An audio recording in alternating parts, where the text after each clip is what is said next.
Bom dia, meus amados irmãos, a graça e a paz do nosso bondoso Deus e o amor do nosso Senhor e Salvador Jesus Cristo esteja em cada um de nós, hoje e sempre. Vamos dar continuidade ao estudo da nossa lição, essa lição semanal que está lindíssima, né? Falando sobre o prólogo de João, dando continuidade aqui ao capítulo 1 do livro de João. Hoje a pergunta 9 e a pergunta 10 nos trazem aqui dois questionamentos muito importantes. A pergunta 9 nos questiona assim: o que aconteceu no dia seguinte ao testemunho dado aos fariseus, ao testemunho que João Batista deu aos fariseus, né? Ontem nós vimos que ele disse: olha, eu não sou o Cristo, ele já está no meio de vós, vocês não conhecem, eu não sou digno nem de levar as sandálias dele. Esse foi o testemunho, né? O que aconteceu logo no dia seguinte que João Batista falou isso? João 1, versículo 29 e 30 diz assim: no dia seguinte, João viu a Jesus que vinha para ele e disse: eis o Cordeiro de Deus, que tira o pecado do mundo. Este é aquele de quem eu disse, aquele de quem eu disse ontem: depois de mim vem um varão que passou adiante de mim, porque antes de mim ele já existia. Que testemunho poderoso, né?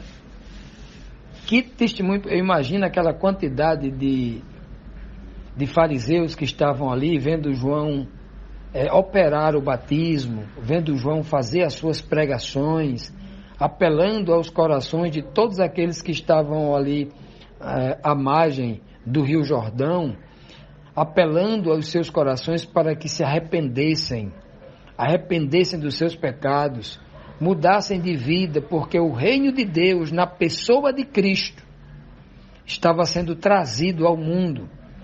O reino de Deus estava sendo apresentado como modelo na pessoa de Cristo. As pessoas que queriam saber o que era o reino de Deus, agora tinham que olhar para Cristo, precisava conhecer a Cristo para se preparar, para imitá-lo, para estar definitivamente no reino de Deus, aquele reino eterno, né, que jamais passará, aonde não haverá morte, dor, sofrimento, nada disto. Então, quando ele diz assim: eis o Cordeiro de Deus, nesta pregação poderosa, né, ele já usa uma palavra diferente do que ele tinha dito. Ele agora traz à tona o Cordeiro de Deus. A palavra agora é Cordeiro. Ele está dizendo: eis aí aquele que vai ser sacrificado no lugar dos nossos pecados. Porque era assim que todos os fariseus que ali estavam e todo o povo de Israel viviam essa norma, essa tradição estabelecida por Deus, ali escrito pela pessoa de Moisés. Quando o homem pecasse, deveria pegar o cordeiro de 1 ano, sem defeito, se dirigir ao templo, colocar sua mão sobre a cabeça do animal, confessar os seus pecados, como se estivesse transmitindo, repassando os seus pecados, né, para um animal inocente que iria morrer no seu lugar. Como se ele estivesse transferindo o seu pecado para o pecado do inocente. Então, quando João diz assim: eis o Cordeiro de Deus que tira o pecado do mundo, ele está dizendo: esse é aquele que vai morrer em nosso lugar. Esse é aquele que vai levar a nossa culpa, vai levar o nosso pecado para nos purificar. Então se arrependam dos vossos pecados, porque quem vai purificar, esse aí, ele vai levar sobre si todos os nossos pecados. Então está implícito nesta pregação de João. A pergunta é: quantas pessoas entendiam isso que João estava dizendo? Segunda pergunta: será que o próprio João entendia isso? Ou João estava falando ali pelo impulso, tocado pelo Espírito Santo, utilizando o entendimento que tinha da Escritura Sagrada, né? Será? Pois bem, meus amados, é isso que João... Eu até acredito que não, porque mais na frente João vai mandar 2 discípulos a Cristo perguntando se ele era o Messias ou se ele havia de esperar outro. Então, depois de um sofrimento muito grande, é claro, né, uma tribulação muito forte, né, uma perseguição grande que ele estava lá sofrendo na prisão, né, obviamente a gente tem que dar esse desconto aí deste homem poderoso que foi João Batista, né, esse homem que não há nenhum outro igual a ele, e nem haverá. Então, quando ele diz, eis o Cordeiro de Deus que tira o pecado do mundo, ele está dizendo, todos os cordeiros que foram mortos até agora, até a vinda deste homem aqui, todos os cordeiros que forem mortos até o dia da morte dele, não tirou o pecado do mundo, mas esse vai tirar definitivamente. Esse é a única garantia. Os outros só apontavam para ele, só anunciavam para que o povo se mantivesse nesta fé, nesta esperança. Mas nele se cumpre esta fé poderosa, né? Este mandamento poderoso. Aí ele vai e relembra. Olha, esse que eu acabei de dizer que é o Cordeiro de Deus, é aquele que eu falei ontem. É aquele que eu disse que já existia antes de mim e que ele é tão poderoso que vai batizar vocês com fogo, com o Espírito Santo, né? Que eu não sou digno nem de carregar as sandálias dele. É esse aí. É esse aí que já existia antes de mim. Antes de eu existir, ele já existia. Sendo Cristo, obviamente, sendo Jesus mais novo, né, do que João Batista. Nascendo depois de João Batista. João Batista dá esse testemunho justamente para chocar aquele povo e fazer o povo pensar. Fazer o povo sair da letra morta. Fazer o povo raciocinar segundo o que estava escrito nos livros da lei, nos livros dos profetas, né? Para compreender essa mensagem poderosa. Continuando, meus amados, agora na 10ª pergunta da quinta-feira, que outro poderoso testemunho deu ao ver o poder de Deus se manifestar sobre Jesus? Quando João Batista viu o poder de Deus se manifestar sobre Cristo, né? O Espírito de Deus descendo sobre ele, olha o que João Batista diz, ó. Eu não o conhecia, mas para que ele fosse manifestado a Israel, é que vim batizando em água. E João deu o testemunho dizendo, vi o Espírito descer do céu como pomba e repousar sobre ele. Que testemunho poderoso, né? Veja que, obviamente, muitas pessoas ali, ninguém deu esse testemunho, porque provavelmente não viram. Quem é que viu isso? Apenas João Batista e Jesus? A Bíblia não dá esse detalhe, mas o detalhe aqui é claro. O testemunho é claro de João Batista. João Batista testemunha para todo mundo porque ele não tem medo de dizer a verdade, né? João Batista falou assim, como é que João não conhecia Jesus, sendo primo dele? Criado na mesma região, da mesma família? Será que Maria, juntamente com José, nunca foi visitar Isabel quando o menino já estava crescido? A gente faz esse questionamento, né? Como é que João diz não o conhecia? João estaria dizendo assim, não o conhecia como Cristo. Seria isso? Mais um questionamento importante para todos aqueles que examinam as Escrituras com todo cuidado. Então, João, quando diz não o conhecia, ele não está dizendo, ele não é meu primo, ele não é um familiar próximo. João não está dizendo isso.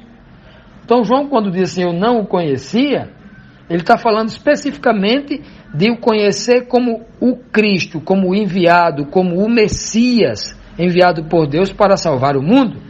É tanto que ele diz assim, ó, para que ele fosse manifestado a Israel. Então Cristo já tinha sido manifestado a Israel desde que ele nasceu como menino.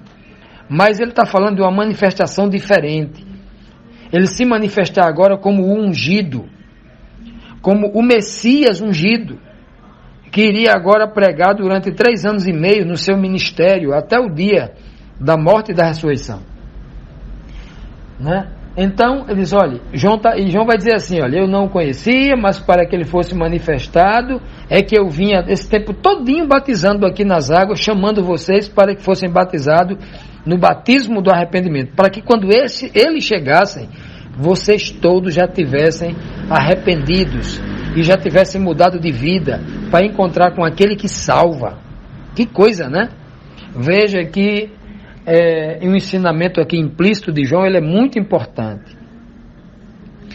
É muito importante que antes que Cristo seja revelado na nuvem dos céus, como ele foi revelado aqui para Israel, é importante que todos nós, até porque a história ali, a história da primeira vinda, é uma espécie de tipo da segunda vinda. as mesmas coisas, as coisas muito parecidas do que aconteceu na primeira vinda, também acontecerá antes da segunda vinda. Então, se foi necessário um arrependimento antes de Cristo aparecer aqui na terra, na sua primeira vinda à terra, né? Antes dele se manifestar, o povo tinha que se arrepender, tinha que se batizar. E Cristo, lá no capítulo 16 de Marcos, versículo 15 ao 17, ele diz assim: vão pelo mundo inteiro, preguem o evangelho a toda criatura, façam discípulos, quem crê e for batizado será salvo. Então, antes da vinda dele, do retorno à terra, de novo tem que pregar o arrependimento. Lá no livro de Atos, capítulo 2, no versículo 38, Pedro apela a todo mundo que se arrependam e se convertam e sejam batizados em nome de Jesus Cristo, antes da vinda de Cristo. Então veja aí, né, as similaridades da primeira vinda e da segunda. Então, quando João está dizendo assim, ó, se arrependam, se convertam, para que vocês vejam o Filho de Deus manifestado como Filho do Homem em nosso meio, como o Messias, como aquele que foi ungido por Deus para realizar a mais perfeita obra do plano da redenção, que é a obra da expiação dos pecados dos homens. É o que Cristo faz ali. Então veja aí que beleza é quando nós fazemos essa... Porque muita gente, quando olha para cá, vai dizer assim: não, mas o batismo do arrependimento é só aquele de João, eu não preciso me batizar mais hoje não. Precisa sim. Todas as eras, em todas essas eras, o apelo da palavra de Deus foi sempre a todo homem que ele se arrependesse dos seus maus atos, que eles se arrependessem para que buscasse viver uma vida de santificação, de consagração, para receber o reino de Deus dentro de si. Se o homem não fosse um homem arrependido, uma nova criatura, aquelas palavras que Cristo pregava, muitas palavras de efeito espirituais, os homens não estavam prontos. Se eles continuassem como um povo de Israel, um povo religioso, acostumado a todo ano, em todas as festas, estar ali matando animal, né, nas festas ali no santuário, ouvindo as mesmas coisas, fazendo aquilo apenas da boca para fora, fazendo aquilo apenas para saciar um determinado mandamento da letra morta, se eles não se arrependessem de fato e de verdade, jamais eles poderiam ter recebido Cristo, né, como os santos lá receberam, com o coração arrependido, com o coração disposto a ouvir as palavras de Cristo, com o coração disposto a receber o reino de Deus em forma de verdade, em forma de libertação pelo conhecimento, o conhecimento da verdade, como Cristo estava trazendo. Até que um dia, daqui a pouco, quando ele retornar na nuvem dos céus, ele traga o reino de Deus literal, físico, perfeito, né, para que o homem nunca mais morra, para que o homem nunca mais sofra como os do passado sofria e como nós hoje também estamos sofrendo. Aí João conclui dizendo, né, eu vi o Espírito descer do céu como pomba e repousar sobre ele. Eu vi. João está dando testemunho daquilo que ele viu. Nós também hoje poderemos dar testemunho de muitas coisas que nós vimos em nossas vidas e na vida de outras pessoas que Cristo fez, que Cristo realizou o milagre dele, né? Que possamos fazer o mesmo em nome de Jesus.